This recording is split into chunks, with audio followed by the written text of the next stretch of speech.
All right, so we're going to continue on our journey of rationalizing denominators. Sometimes it's really good to have a quick breather before you start a question and see if you can see an easier path. So I'm going to take the long path of rationalizing our denominator. That is, I'm just going to follow the algorithm of rationalizing my denominator. I'm going to write my original radical like this. And I see a troublesome spot that my denominator contains a radical. So I'm simply going to multiply it, both numerator and denominator, by root 2 over root 2. And when I do that, this is going to yield negative 2 root 12 over 3 times 2. And I'm just going to carry this down laterally. This down. And I'm going to write this as negative 2. And root of 12 I could express as 2 root 3. Simply because root 12 contains a factor of 4, which is a perfect square, times a factor of 3. So that's 2 root 3. Just took a shortcut there. Divided by 6. Now I recognize that both top and bottom have a factor of 2. So I'm just going to cross out a factor of 2. And what that leaves is a 3 in the bottom. So I got negative 2 over 3 times the root of 3, which also can be expressed as negative 2 root 3 over 3. Probably that's the best way to write it. That's a long way if I'm just going to follow this algorithm blindly. However, let's keep in mind what we just learned previously. I'm going to write the coefficients out front. Remember, like a really big theme with radicals is that the coefficients act independent of the radicals. I can bring the radicals underneath the same sign. And what I have is negative 2 over 3 root 3. Or, more commonly expressed as negative 2 root 3 over 3. Simply because 6 over 2 is better thought of as 3. Anyways, so if you have a good idea, it just makes your work shorter. All right, I think I'm ready for some more challenge. I'm going to do F as my last example here. Now, what I recognize, let me take a look at F and analyze the situation. My numerator is a binomial. My denominator is a radical. However, I may want to write my denominator in a slightly different way. So I'm just going to write this, as 9 root 2 minus 3 root 5. There's my numerator. And my denominator, so root 12, just very quickly, is root 4 times root 3, or 2 root 3. So I'm just going to write 2 root 3. So there we have it.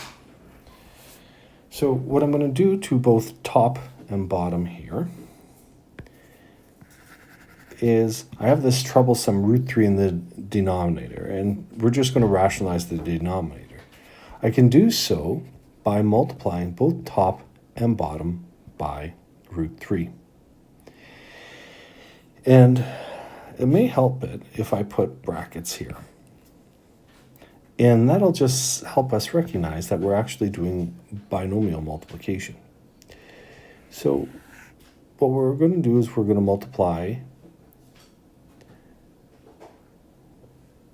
the first terms, the second terms, and then the denominators.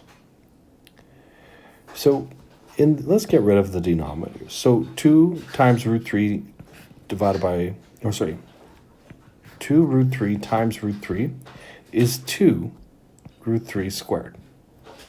So that was a monomial times a monomial, and it would behave very nice. Now, the numerator is a binomial times a monomial. So now this is 9 root 2 And then you need to multiply it by root 3. And then that second term is negative root 5. And then you need to multiply it by that very special root 3. Which special root 3? This one. After all, we are just doing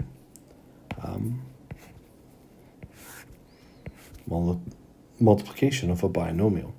Now, I don't like the way this looks.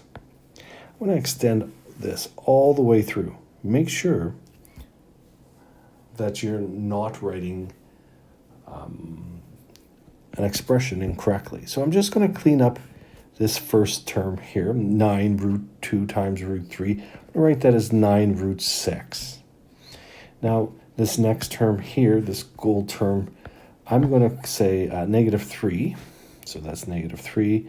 Now, root 5 times root 3 is root 15.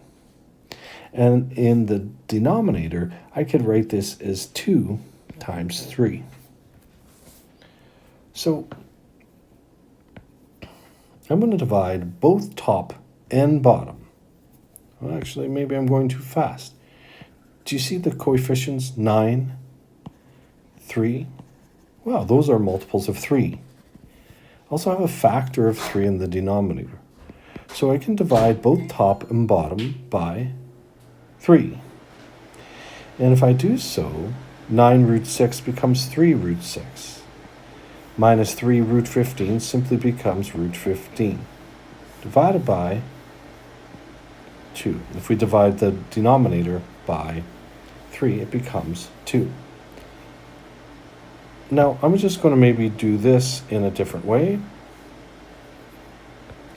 If you didn't like that, I could factor out a 3 from the numerator. So that would be 3 times 3 root 6 minus root 15. In the denominator, I have 2 times 3. We can cancel out a factor of 3 from both numerator and denominator, and what I'm left with is 3 root 6 minus root 15 all over 2. Good luck. It's quite challenging, I acknowledge. I'm just going to go up, and I just want some white space just to clarify. So 4x minus 6. If I'm going to choose that to divide it by 2, there's 2 paths that I could use. One path might look like I'm going to divide both top and bottom by 2. Or I'm going to divide the top by 2, and that would create 2x minus 3. Now, remember that when you do division, you have to distribute that division to both those terms, correct? Now, the other way I'm trying to suggest is maybe I just want to factor out 2 from both top and bottom, because I recognize that 4 and 6 are multiples of 2. And if I do that, I'm left with this. Cancel out a factor of 2. I'm left with 2x minus 3. Same answer, different thought. You choose.